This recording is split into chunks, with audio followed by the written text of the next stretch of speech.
Good afternoon. It's a pleasure, Mr. Chairman, to be here and talk about some aspects of clean coal technology. I'd like to begin with two very brief slides, just to summarize the importance of this issue. One is projected energy growth going out to mid-century and the fuel mix in that projected growth pattern. Most projections out show that energy use will nearly double by mid-century, driven by population increase and by increased standard of living in those populations. The interesting aspect of the increase is that it is predicted that the dominance in the fuel mix will remain the fossil energy sources we use today, coal, oil, and natural gas. And that even by mid-century, there will still be lots of fossil energy resources left in the ground. So we have plenty of fossil resources to use, and we will use those as we go forward out to mid-century. The breakdown of that fuel mix and increase by mid-century is illustrated on this slide, which breaks the distribution down into developed countries on the left, where you see a slight decrease in total energy use out to mid-century. Other G20 countries, so India, China are in that group, and then the rest of the world out on the right. So you see that the dominant increase in demand is coming from countries like India and China. In those countries, the dominant mix is coal, oil, and natural gas. So we'll use a lot of coal, oil, and natural gas, specifically in the power sector, as we use lots more coal. The challenge is to do that while we reduce the carbon footprint. So just a few comments on pathways to low carbon fossil fuels, how we use these fossil energy sources with a lower carbon footprint. One important issue which was raised here at the conference yesterday was pricing, and the idea that here in India there are realistic prices or more realistic prices being charged to consumers of energy as a way to encourage their use, very efficient use of energy. Energy efficiency is a key enabler here, using the energy we have as efficiently, getting the most use out of that energy as we produce it. Fuel switching in the power sector, we talked about this yesterday in the power sector from coal to natural gas, but we will still use a lot of coal, as shown in those two previous slides. And the key enabler for coal is carbon capture and sequestration, or CCS. And so I want to talk about some of the issues in CCS. I thought I would use as an example of the issues the Kemper plant. It's a plant built by the Southern Company, or I should say being built by the Southern Company in Kemper, Mississippi, which captures 60% of the CO2 from a coal plant. It began in 2010. It is now scheduled to be online sometime in 2016 at a cost somewhere north of $5.6 billion. So among the points that I want to make here are one, that it is possible to do CCS. All the technology that we use in CCS is commercially available today. Secondly, I'd like to make the point from this slide that current CCS technology is too expensive. And in fact, the point's made here at the $5.6 billion and counting. The rate agency, the Public Utility Commission in Mississippi, has just ruled that Southern Company cannot pass along any more cost overruns to the ratepayers, so they will have to absorb the overrun.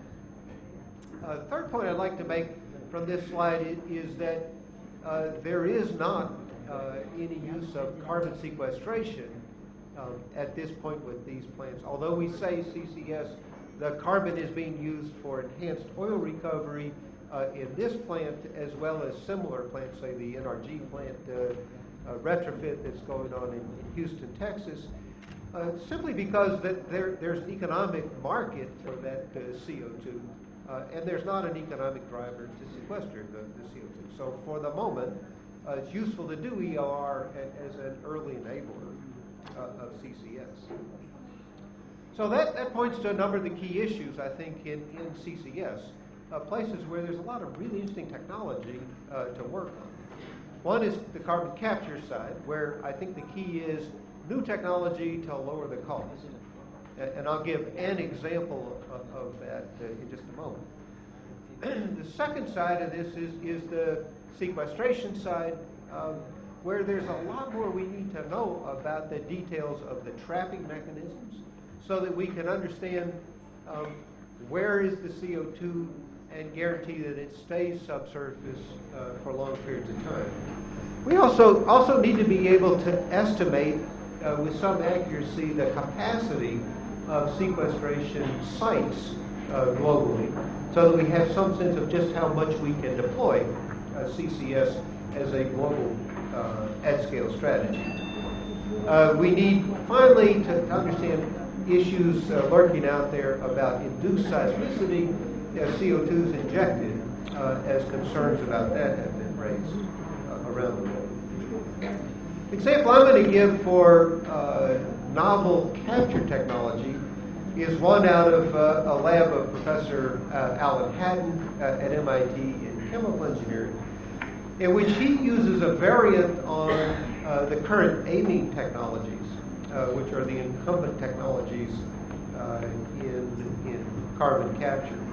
The idea in amine technology is that I use an absorber on the effluent from the carbon from the coal-fired power plant in order to absorb the CO2.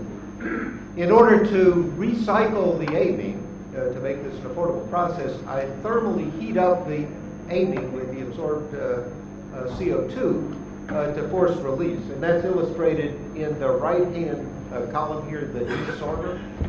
To do that, I have to heat up above 110 C. And that requires steam from the coal-fired power plant. So I have to do replumbing of the power plant, so retrofitting is difficult. And also take some of the power away from the power plant in order to supply the energy for the desorption.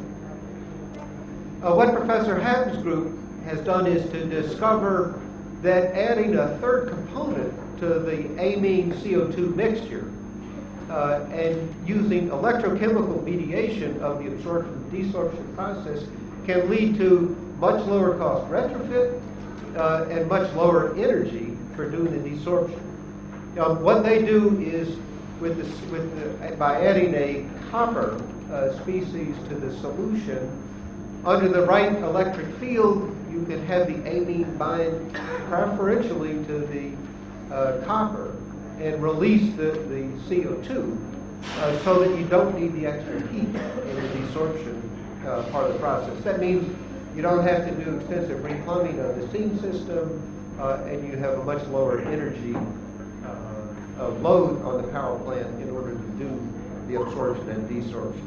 So very encouraging technology, an example of what I think a lot of people ought to be doing, which is research on alternative capture technologies. Second part of this I wanted to very briefly mention is the sequestration side and the need to understand better what the capacity globally is for sequestration.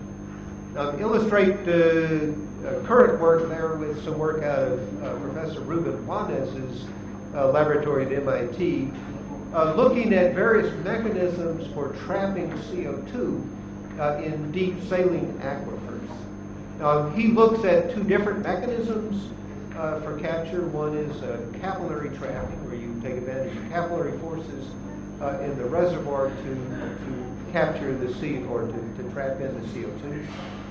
The second is dissolution trapping mechanisms, which he also evaluates. So he's looked at the capacity for both of those mechanisms, and at the same time looked at the pressure that's induced by injection, which he has to maintain below levels that would fracture the rock formation. So what he's discovered is that the storage capacity is dynamic, that in the early stages of injection, overpressure is more limiting, but for longer injection, at times migration is more limiting. So he ends up with estimates of true capacity by looking at the combined effects of those two limitations.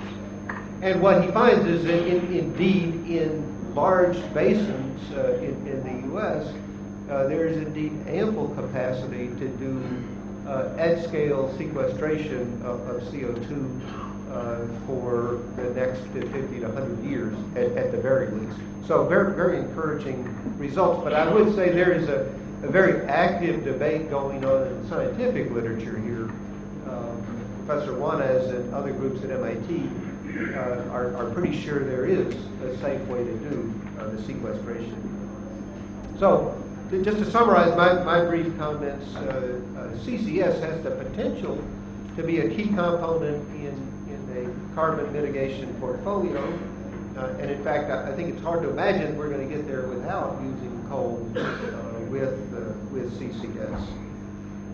Both studies show you can get up between 15 and 20% of a complete mitigation package with this kind of technology. The technology itself is already commercial at scale, although I would argue we need innovations on that technology to lower costs. And ultimately to learn how to integrate and put those technologies together in a realistic package. So with that, I'll conclude my comments. Thank you.